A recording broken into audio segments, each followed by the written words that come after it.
Hi നമസ്കാരമുണ്ട്. ഈ ബാക്കിൽ കാണുന്ന ഒറ്റമരല്ലേ, അതേപോലൊരു വാഹനമാണ് ക്രെറ്റ, ഹ്യുണ്ടായി ക്രെറ്റ.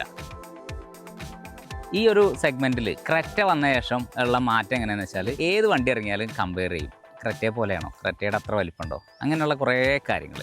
അപ്പോൾ ഇത്തവണ നമ്മൾ ക്രെറ്റയെ പരിചയപ്പെടുത്താനല്ല, നിങ്ങൾക്കറിയാം 12 ലക്ഷം കണ്ട് വണ്ടി വിറ്റ് കഴിഞ്ഞ 10 കൊല്ലമായിട്ട് ഇന്ത്യൻ മാർക്കറ്റിനെ പിടിച്ച് കുലുക്കുന്ന ഒരു മോഡലാണ്.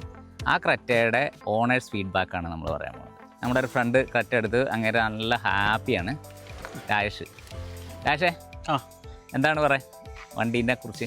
രാജേഷ് പുറത്താണ് ജോലി ചെയ്യണത്, മസ്കറ്റിൽ. അപ്പോൾ അവിടെ 2 പ്രീമിയം വാഹനങ്ങളാണ് ഉപയോഗിക്കുന്നത്. ഒന്ന് ഫോർച്യൂണർ, പിന്നെ എന്താണ് കൊറോള അല്ല ക്യാമറി. അവിടുത്തെ ഒരു എക്സ്പീരിയൻസ് കിട്ടാൻ വേണ്ടിയിട്ടാണോ ക്രെറ്റ എടുത്തത്? എന്തുകൊണ്ടാണ് ക്രെറ്റ എടുത്തത്?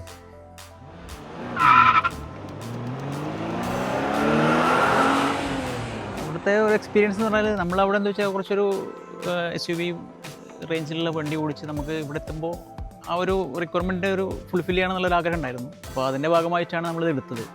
പിന്നെ നമ്മുടെ വീടിൻ്റെ അവിടെ നിന്ന് റൂട്ടിലേക്ക് ഇറങ്ങുന്ന ഭാഗത്ത് ചിലപ്പോൾ ഈ ചെറിയ കാറുകളാകുമ്പോൾ നമുക്ക് തട്ടുന്ന പ്രശ്നങ്ങളും കാര്യങ്ങളൊക്കെ ഉണ്ടായിരുന്നു. പിന്നെ മെയിനായിട്ട് വണ്ടിയുടെ ഒരു അപ്പിയറൻസ് തന്നെയായിരുന്നു. എന്തുകൊണ്ടാണ് ക്രെറ്റ ഇഷ്ടമായത് അത് കേൾക്കട്ടെ. ക്രെറ്റയുടെ ഇൻറ്റീരിയറിൽ നമ്മളിപ്പോൾ മുന്നേ പറഞ്ഞതുപോലെ ഇതിൻ്റെ പനോറമിക് സൺറൂഫ്, പിന്നെ നമ്മുടെ ഈ ഒരു വണ്ടിയുടെ ഒരു അപ്പിയറൻസ്, ഇപ്പോൾ നമുക്ക് ഈ DRL ടൈപ്പ് ഇതായി കഴിഞ്ഞാലും നമുക്ക് ബാക്കിലും ഇതിൻ്റെ സെയിം ഒരു കണ്ടിന്യൂഷൻ വരുന്ന രീതിയിലുള്ള ഒരു ഡിസൈൻ. അപ്പോൾ നമുക്ക് ഒരു റേഞ്ച് റോവറിൻ്റെ ഒരു ഫീൽ, വണ്ടിൻ്റെ റേഞ്ച് റോവർ എന്നൊക്കെ പറയുന്നത്. അതെ, ആ ഒരു ഇത് നമുക്ക് നന്നായിട്ട് ഇഷ്ടപ്പെട്ടു. അങ്ങനെയാണ് നമ്മൾ ഈ ക്രെറ്റയിലേക്ക് പോകാനുള്ള ഒരു കാരണം ഉണ്ടായത്. ക്രെറ്റയുടെ ഡിസൈനിൽ വന്ന മാറ്റങ്ങളിൽ ഇതൊന്നാണ്. ഭയങ്കര സ്ക്വയർ ടൈപ്പ് ആയി എല്ലാം. അവിടെ ശരിക്കും ഭയങ്കര രസമാണ് അല്ലേ? എന്തുകൊണ്ടാണ് നൈറ്റ് എഡിഷൻ എടുത്ത്? നൈറ്റ് എഡിഷൻ എന്ന് പറഞ്ഞാൽ നമുക്ക് ഒരു ബ്ലാക്കിനോടുള്ള ഒരു താല്പര്യം തന്നെ. ഇതിലിപ്പോ കംപ്ലീറ്റ് നമുക്ക് ഈവൻ ലോഗോ വരെ ഒരു ബ്ലാക്ക് അലോയ്സും എല്ലാം ആ ബ്ലാക്കിലാണ് വരുന്നത്. അതായത് സ്റ്റൈല് ആദ്യം കണ്ടു ഇഷ്ടമായി. അതെ. എന്തുകൊണ്ടാണ് ക്രെറ്റ ഒറ്റ മരത്തിനോട് ഉപയോഗിച്ചതെന്ന് വെച്ചാൽ, നിങ്ങൾക്കറിയാം ഹ്യുണ്ടായി ആദ്യം ഇറങ്ങിയ സമയത്ത് ചെറിയ കാറുകൾ കൊണ്ട് വിപണി പിടിക്കാമെന്നാണ് കരുതിയത്. പക്ഷേ അവരുടെ ഏറ്റവും സക്സസ്ഫുൾ മോഡലായിട്ട്, അതായത് ഒറ്റ മരമായിട്ട് ക്രെറ്റ മാറി. അത് മാത്രമല്ല, നല്ലൊരു SUV നോക്കുകയാണെങ്കിൽ ഇന്ത്യൻ മാർക്കറ്റിൽ ഇപ്പോൾ ക്രെറ്റ എന്ന് പറഞ്ഞൊരു ഒറ്റ മരം തന്നെ ഉള്ളൂ സത്യത്തിൽ. ഇവിടെ വണ്ടി എടുക്കണമെന്ന് കരുതിയപ്പോഴേ ഏതൊക്കെ വണ്ടിയാണ് മനസ്സിൽ വന്നത്? ഗ്രാൻഡ് വിറ്റാര ഉണ്ടായിരുന്നു, ബ്രസ നമ്മുടെ റേഞ്ചിൽ പെട്ടതായിരുന്നു. പക്ഷെ ഫൈനലി നമുക്ക് പറ്റിയ ഒരു മോഡലാണ് ക്രെറ്റ കണ്ടപ്പോഴാണ് എനിക്ക് ആ ഒരു നമ്മുടെ ആഗ്രഹം ആണ് സഫലമായത്. 25-ലാണ് തോന്നുന്നു ക്രെറ്റയുടെ നൈറ്റ് എഡിഷൻ വരുന്നത്. എനിക്ക് കൺഫേം അല്ല. അപ്പോൾ ആ സമയത്താണ് ഈ വണ്ടിയുടെ ഒരു അപ്പിയറൻസ് നമുക്ക് ഇഷ്ടപ്പെട്ടത്. ഭയങ്കര പ്രസൻസ് ആണ്, റോഡ് പ്രസൻസ് എന്ന് പറഞ്ഞത്. എത്ര കിലോമീറ്റർ ഓടിപ്പോൾ? ഏകദേശം 6500 കിലോമീറ്റർ ആയി. അബ്രോഡ് ആവുകൊണ്ട് നമ്മൾ പുറത്താവുകൊണ്ട് വണ്ടി അങ്ങനെ യൂസ് ചെയ്യുന്നില്ല. ശരി. പക്ഷെ ഞാൻ കഴിഞ്ഞ പ്രാവശ്യം വന്നപ്പോൾ എറണാകുളം, മൈസൂർ എല്ലാം പോയിട്ടുണ്ടായിരുന്നു വണ്ടിയായിട്ട്. അപ്പോൾ നമുക്കൊരു ലോങ് റൈഡിൻ്റെ ഒരു ക്ഷീണം കാര്യങ്ങളൊന്നും അത്രയ്ക്ക് ഫീൽ ചെയ്യില്ല. പക്ഷേ ഇതെങ്ങനെ ഡ്രൈവ് ചെയ്യാൻ എങ്ങനെ ഉണ്ട് അതൊന്ന് പറയാം. ഡ്രൈവ് ചെയ്യാനുള്ള നമുക്ക് നല്ലൊരു റൈഡിങ് കംഫേർട്ട് നമുക്ക് ഉണ്ട്. നിങ്ങളിപ്പോൾ അടുത്ത് ഊട്ടിയിലൊക്കെ പോയില്ലേ? അതെ. അപ്പോൾ അത് എങ്ങനെയാണ് ഫീൽ ചെയ്തത്? ഒരുപാട് ലോങ് ഡ്രൈവ് പോയിട്ടുണ്ടായിരുന്നു. ഞാൻ ഊട്ടി, മൈസൂർ എല്ലാം പോയിട്ടുണ്ടായിരുന്നു. ഓക്കെ. ലോങ് ഡ്രൈവിനൊക്കെ ഇപ്പോൾ നമ്മൾ ഡ്രൈവിംഗ് സീരീസ് നല്ല നമുക്ക് അത്ര ഒരു ക്ഷീണം ഫീൽ ചെയ്യില്ല. ഡ്രൈവിംഗ് പിന്നെ ഓവർടേക്ക് എല്ലാം ചെയ്യുമ്പോൾ നമുക്ക് നല്ല വണ്ടി നല്ല പുള്ളിങ് ഉണ്ട് നമുക്ക്.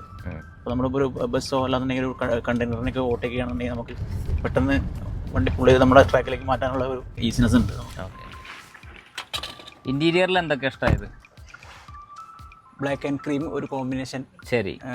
പിന്നെ അതേപോലെ ഈ നല്ല വൈഡ് റേഞ്ചിലുള്ളൊരു ക്ലസ്റ്ററുകൾ, പിന്നെ AC വെന്റുകൾ, ഒരു പ്രീമിയം സാധനമാണ് അല്ലേ? അതെ. പിന്നെ നമുക്ക് നല്ലൊരു ലെഗ് റൂമും ആവശ്യത്തിലുള്ള head room, panoramic sunroof fully openable ആണ്. പക്ഷേ ഈ ഗ്ലാസ് പാനൽ ഹാഫ് ഓപ്പൺ ആവും. എന്നിരുന്നാൽ പോലും നമുക്കൊരു 3 പേർക്കെല്ലാം കയറി നിൽക്കാൻ പറ്റും. അതിൽ ആ ഒരു അതിനുള്ള ഏരിയ ഉണ്ട്. അതിലൊരു സേഫ്റ്റി ഇഷ്യൂ ഉണ്ട്, എന്നാലും വേണേ കയറിക്കാം. എനിക്ക് ഏറ്റവും ഇഷ്ടമായത് എന്താ വെച്ചാൽ ഇത് കണ്ടോ, പ്ലെയിൻ ആണ്. നമ്മൾ നേരത്തെ പറഞ്ഞു സാധാരണ ഡ്രൈവിംഗ് സീറ്റിൻ്റെ അവിടെ മീറ്റർ കൺസോളിൻ്റെ ഒക്കെ മുന്നിലൊരു ഹമ്പ് ഉണ്ടാവലുണ്ട്. ഇതങ്ങനല്ല, ഇത് പ്ലെയിൻസ് ആണ്. അതുകൊണ്ട് ഓടിക്കുമ്പോൾ വ്യൂ എങ്ങനെയുണ്ട്? ഓടിക്കുമ്പോൾ അതാണ് നമ്മൾ പറഞ്ഞത്, നല്ല വ്യൂ ഉണ്ട്. പുറത്തേക്ക് നമുക്കിപ്പോൾ നല്ല ക്ലിയർ ആയിട്ട് നമുക്ക് വിസിബിൾ ആണ് ഫ്രണ്ട്. അതുകൊണ്ട് സേഫ്റ്റി കൂടും. അതെ. അപ്പോൾ ഒരു ബോണറ്റിന്റെ ഒരു സ്പേസും കുറച്ചൊരു സ്ലൈറ്റ്ലി ഡൗൺ ആയതുകൊണ്ട് ആ ഒരു ഒരു സുഖമാണ് അല്ലേ? അതെ, നല്ലൊരു സുഖമുണ്ട്. കാഴ്ചക്ക് ഭയങ്കര ഇതാണ്. പിന്നെ ഓട്ടോമാറ്റിക് എന്താ ഉണ്ടോ അടുത്ത്? അത് അവിടുത്തെ ഇല്ല, ഓട്ടോമാറ്റിക് നമ്മളവിടെ ഭൂരിപക്ഷം അധികം വരുന്ന വണ്ടികളെല്ലാം ഓട്ടോമാറ്റിക്. അതെ. അതുകൊണ്ട് നല്ല ഞാൻ ഇവിടെ എന്താ വെച്ചാൽ വൈഫും വണ്ടി ഓടിക്കുന്ന ആളാണ്. അപ്പോൾ അവൾക്ക് കുറച്ചും കൂടി കംഫർട്ടബിൾ ആയിട്ട് ഓട്ടോമാറ്റിക് ആണ് നല്ലത് എന്നുള്ള ഒരു ഇതിന്റെ പേരിലാണ്. ശരിക്കും ഇപ്പോൾ നമുക്ക് ഒരു മാനുവൽ ഓട്ടോമാറ്റിക്കിന്റെ ഒരു ഡിഫറൻസ് വരുമ്പോൾ തന്നെ ഏകദേശം ഒരു 1.5 ലാഖിന്റെ അടുത്ത് ഡിഫറൻസ് വരുന്നുണ്ട് വണ്ടി വിലയിൽ വരുന്നുണ്ട്. ഓട്ടോമാറ്റിക് ഓക്കെ ആണത്. പിന്നെ നമുക്ക് ഇതിൽ 3 മോഡുണ്ട് ഡ്രൈവിംഗ് മോഡൽ. ഒരെണ്ണം നമുക്ക് എക്കണോമിക്കലും നോർമൽ, പിന്നെ സ്പോർട്ട് മോഡും ഉണ്ട്. സ്പോർട്ട് മോഡലെല്ലാം നമുക്ക് നല്ല വണ്ടി നല്ല രീതിയിൽ പറക്കും, ചോട്ടി നല്ല രീതിയിൽ പറക്കും നമുക്ക് സ്പോർട്ട് മോഡൊക്കെ യൂസ് ചെയ്യുമ്പോൾ. എനിക്ക് ഭയങ്കര ഇഷ്ടം. അതൊരു പ്രീമിയം സാധനമാണല്ലോ അല്ലേ? അതെ അതെ, പാഡൽ ഷിഫ്റ്റ് ഇതല്ലേ, പാഡൽ ഷിഫ്റ്റ്. അതെ അതെ, അത് ഉപയോഗിക്കാറുണ്ടോ? ഞാൻ യൂസ് ചെയ്യാറുണ്ട്. നമുക്ക് ആ ഒരു ഡ്രൈവിംഗ് ത്രില്ലേ, നമുക്കിപ്പോൾ ഒരു മാനുവൽ മോഡിൽ നമ്മൾ ഓടിക്കുന്ന വരെ ഉണ്ട്. അപ്പോൾ ആ ഒരു മാനുവൽ മോഡിലേക്ക് നമ്മൾ ഓടിക്കുന്ന സമയത്ത് നമ്മൾ പാഡൽ ഷിഫ്റ്റ് യൂസ് ചെയ്യാറുണ്ട്. യൂസ് ചെയ്തുള്ള ഷിഫ്റ്റിങ്ങും കാര്യങ്ങളെല്ലാം ചെയ്യും. നമ്മൾ പ്ലെയിൻ ഏരിയയിൽ റോഡെല്ലാം കിട്ടുമ്പോൾ ആ ഒരു ത്രില്ലിന് വേണ്ടിയിട്ട് നമ്മൾ ഓടിക്കാറുണ്ട്. പിന്നെ നമ്മൾ സാധാരണ റോൾസ് റോയ്സ് വാങ്ങിയാലും എന്താ മൈലേജ് ചോദിക്കും. അതേപോലെ എന്താണ് മൈലേജ് കിട്ടിയത് ഇത്രയും? മൈലേജ് എനിക്കിപ്പോൾ നമ്മുടെ ഒരു 1 ഇയറിനുള്ളിൽ നമുക്ക് ഒരു ആവറേജ് 9.5 10 ആ ഒരു റേഞ്ചിൽ കാണിക്കുന്നുണ്ട്. നമ്മുടെ ഈ ഒരു ലെവൽ ഏകദേശം നമ്മുടെ ഈ ഒരു ഷോൾഡറിൻ്റെ താഴത്താണ് നിൽക്കുന്നത്. നോർമലി എന്ന് പറഞ്ഞാൽ അധികം SUV-ലെല്ലാം സീറ്റ് വരുന്ന എല്ലാ രീതിയിൽ താഴത്തായിരിക്കും ഉണ്ടാവുക. അപ്പോൾ നമുക്ക് എന്താ വെച്ചാൽ നമ്മുടെ ഈ ഒരു നെക്കിൻ്റെ ഈ ലെവലിലായിരിക്കും ഈ വിൻഡോൻ്റെ ഈ ഒരു സില്ല് വരുന്നത്.